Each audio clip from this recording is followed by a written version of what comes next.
Hi, I'm back. This is what happened in 2016 in Philadelphia when I lived there. So at that time, I had moved, and because I couldn't afford anywhere in New York City, and I had been homeless for about 5 years. Not always homeless, sometimes subletting, lived in a domestic violence shelter where you can hear in a different upload that I somebody accused me of refusing Section 8, and I was turned out of the shelter. That was wrong, but I didn't know at that time.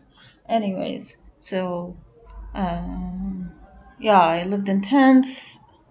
I lived in a tent, the same tent, more than one incident. I subletted, I pet sat, house sat, couch surfed, lived in a park, lived in a street, and also domestic violence shelter. So I didn't have a place to live. I couldn't work. I was working and on disability, trying to move out of disability, but my physical injuries got so bad that I couldn't do much except for the minimal, which is like maybe walk dogs.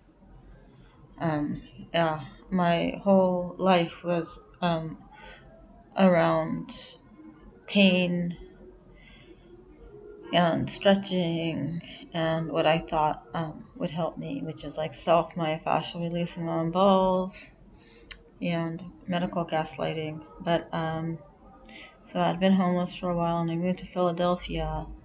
And the part-time job that I had, I was working 4-hour shifts a few times a week, and I hadn't been getting paid my wages because the boss was gambling it away and not running his business well. That's a different story. Maybe I'll do an upload, but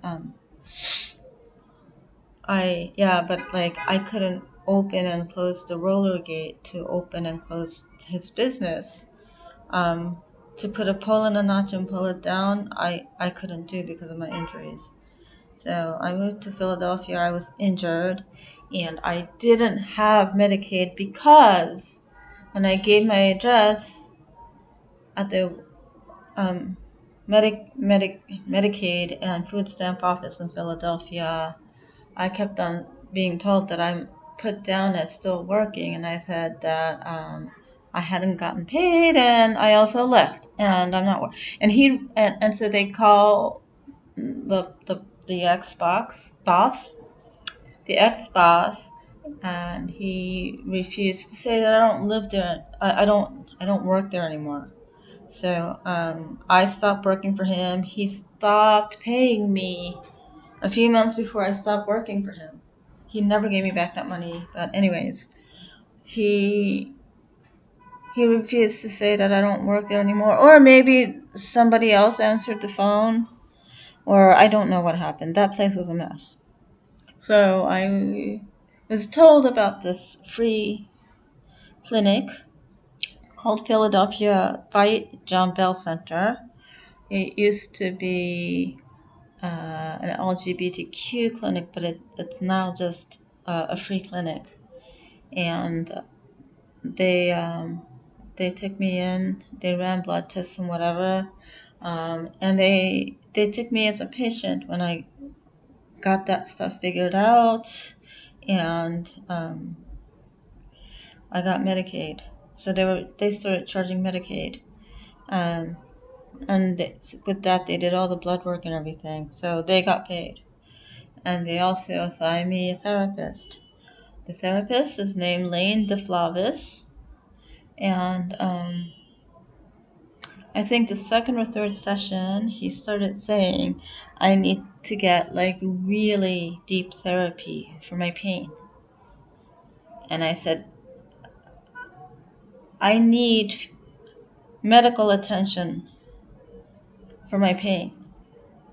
And Lane would say, yeah, but trauma is stored in your body. That's why you're in pain. I told him that I have herniated discs.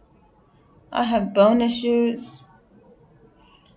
Um, I was brutally abused for about a decade, every day, um, except for maybe on camping trips or like times where I was the times when my parents and I were like near other people for extended amounts of time. There was a summer when my mother's best friend from high school stayed 2 months with us. They didn't beat me up, but the Lane DiFlavis kept on saying, "Oh no, it. Your body stores pain. Your body stores trauma." And I said, I can't move my arm. It's really tough. I'm not saying that you're crazy. And that was my session, like for like half an hour. This like I need deep therapy. I have my body is storing pain. And I really needed attention. And this is in 2016. Since 2016, I have had X-rays and MRIs, and I will make another upload about Penn Medicine and Good Shepherd Services. I was medically gaslighted and whatnot. But in 2018, material was removed from my back. And in 2019 and 20, more material was moved from my back, removed. Other things were diagnosed. I am still in physical therapy in 2024. Um, yes, I have herniated discs. There are things growing on my bones because children, their bones while they're growing, and if there's too many impact injuries, like um, in acupuncturist that I have the amount or like I have serious impact issues that although I haven't been in a car accident is would amount to several car accidents, not in a car accident, not close to a car accident. um and yeah, they're not going to shave my bones. I know now that I have to do exercises every day. But to get from that, like what needed to be removed from my body and other things. Um, Lane DeFlavis told me that it was psychosomatic, and oh no, I don't think you're crazy. And at the end, I said, I'm not coming back to this clinic anymore. Now that I have Medicaid, I can find a different place to go. And Lane goes, I'm sorry you feel that way. And I'm sorry you feel that way is like, if you look on YouTube or wherever about like narcissistic verbal abuse, I'm sorry you feel this way, is classic. I think it's the most classic. So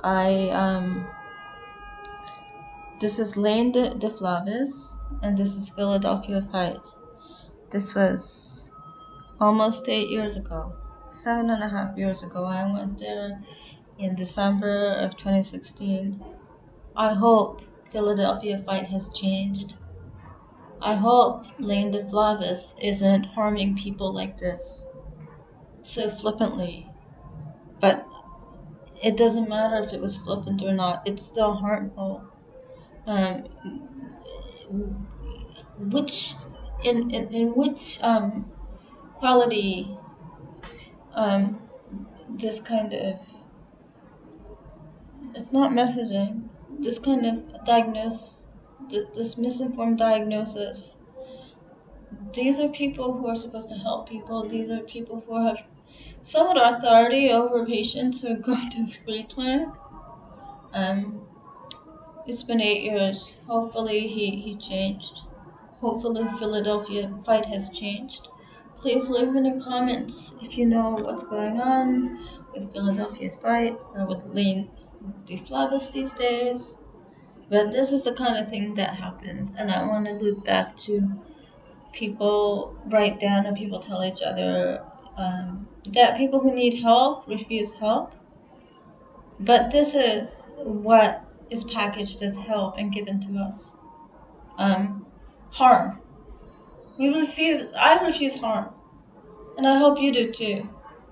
Um, so yeah, I believe everybody has a right to live in a safe place.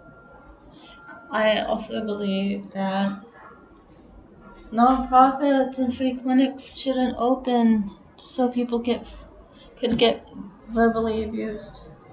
Even it's even I don't believe that beggars can't be choosers. If the only choice is being harmed by someone in power.